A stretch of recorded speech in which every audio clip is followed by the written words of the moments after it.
Pakistan Peoples party کے senior رہنما رحمان ملک انتقال کر گئے۔ ان کی عمر 70 سال تھی۔ سابق وزیر داخلہ رحمان ملک پھیپھڑوں کے مرض میں مبتلا تھے۔ سینیٹر رحمان ملک اسلام آباد کے اسپتال میں زیر علاج تھے۔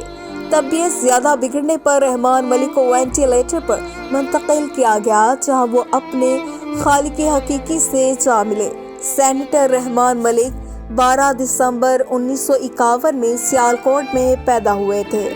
سینیٹر رحمان ملک 25 مارچ 2008 سے 16 مارچ 2013 تک وزیر داخلہ رہے۔ سینیٹر رحمان ملک سیاست میں آنے سے پہلے FIA میں خدمت سر انجام دیتے رہے۔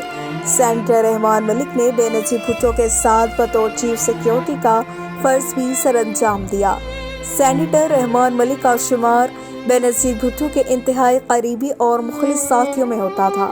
بے نظیر بھٹو کی شہادت کے موقع پر سینیٹر رحمان ملک بے نظیر بھٹو کے چیف سیکیورٹی آفیسر تھے۔ بہترین کارکردگی پر انہیں پاکستان حکومت نے 1987 میں ان کو ستارہ شجاعت اور 1996 میں نشان امتیاز سے نوازا۔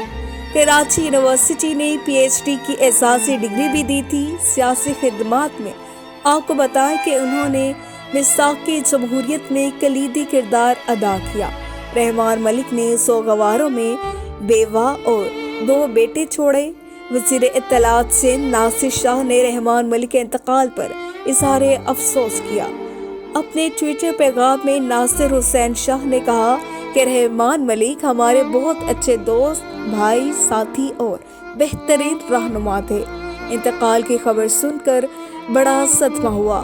پروردگار ان کے مغفرت فرمائے اور ان کے اہل خانہ کو صبر جمیل عطا فرمائے۔